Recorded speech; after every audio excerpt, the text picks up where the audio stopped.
where people come in, you know, maybe there's the acute stage and then they get through that, and then there's another stage where people feel like they start to plateau, right? You know. Talk about that.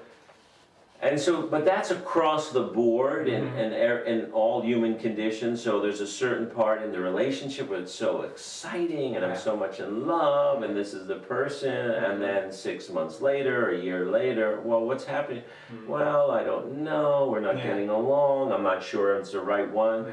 I started this exercise program, I started this Pilates program, oh my God, it was so great, it's so good, and then it tends to sort of plateau. I don't know, I'm not getting any more benefits out of it. So that part is a part of human nature. It's a very important thing to address and communicate, because that exists in all our lives. Everyone will get to the point where first I was like, oh my God, this stuff is amazing.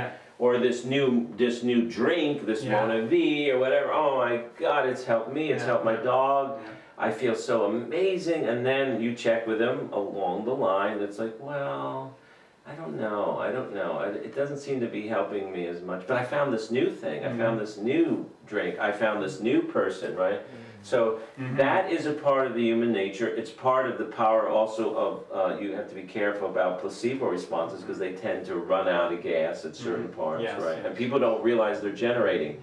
But in anyone that's a real good trainer is going to know that people are going to plateau in the fitness labor. And so, like in the training world, like the fitness world, they realize you got to change it up a lot. You got to do something different, right? And the one thing that the brain hates that we know is something that is not new. It likes novelty, tremendously likes novelty, because it likes to learn and grow. And what happens, unfortunately, is most people get afraid of things that are different, right?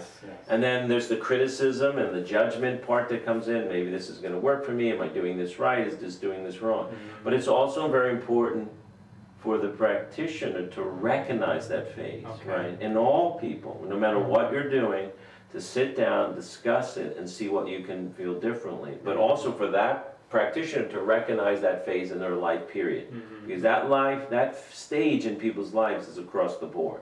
It just has, it may go off at 1 month, it may go off at 2 years, it may go off at 6 months, it's a stage.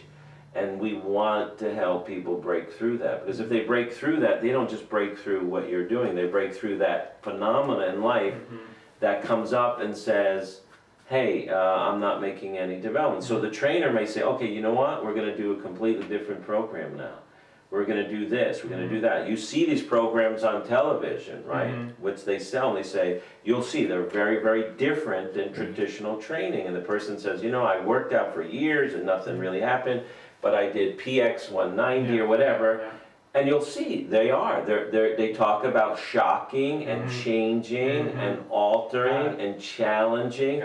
And human beings, if we're not constantly, I mean, not constantly, but at certain periods in our life, we have to be challenged. Because we get to be too comfortable, you get too used to what to expect. So when you're working with somebody I'm working with, it's critical at certain times in the period to introduce something different and new. And tell them, you know, you may feel more after this. You may be a little bit sore.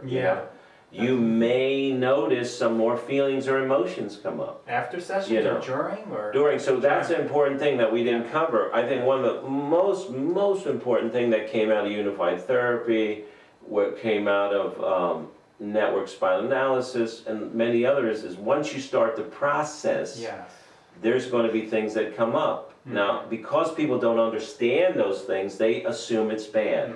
So what will happen? Well, Jim, I left and I felt, oh my God, I felt so good and I slept amazing. That's the first time I've slept in 10 months. But the next day, I felt a lot of anxiety, you know? Or the next day, I noticed an ache or pain that I didn't know before. Now, is that a new pain? No. Is that a new anxiety? Not really. But what happens is the brain now is starting to say it's okay to heal. And healing requires feeling. Healing requires feeling. And so when you start to do that, you have to realize that's a normal stage. So it's like your arm fell asleep And when your arm falls asleep, you feel, what? Nothing. It's numb. Before it returns to normal, you go through stages, and one of those stages is feeling more, right? And as you feel more, what do you feel? Uncomfortableness. You'll feel pain, right? That's an important stage, right? And it's a good analysis or metaphor to explain the process, but then it returns to normalcy. But you have to go through the stages. And so every good practitioner across, it's something we want to teach to the world, because people don't recognize stages of healing and they assume it's bad. Yeah. Because I got in the car after the session, and the music came on, and I just cried and cried. I felt much better after, but is that normal? Am I losing my mind, you know? I all of a sudden realized now this food that I used to eat all the time made me sick. Did I catch a virus or something? But what they were eating wasn't healthy to begin with, right? What we used to notice a lot of interesting thing too is that with people that were smokers, they would say, well, now I start coughing more, something wrong with me. I'm gonna go in, I'm gonna have a checkup. So they take the cigarette and they get uncomfortable with it. Now, or they start coughing on the table. But you have to look at it. The normal, healthy response in the human nervous system when you put a cigarette in your mouth is to cough. Everybody that ever picked up a cigarette, but we override that. We numb ourselves out. And so you have to understand, the numbing out is not healthy, right? But eventually it gets so distorted that, boy, I gotta have that cigarette in the morning. It makes me feel good, right? With my coffee. A healthy response is in reverse, and so as you become more sensitive again, you realize, I don't want that. The same way people would tell us, you know, that I'm not hungry like I used to be. I don't finish my meal the same way. I'm losing weight. Is there something wrong with me? No, something's right with you. I realize my relationship now isn't what I thought it was. You know, I realize there's a toxicity, and either my partner's going to get on the path, or we're not going to continue on this. Got it. How I treat myself. So the big thing with the ACE study is how we treat ourselves.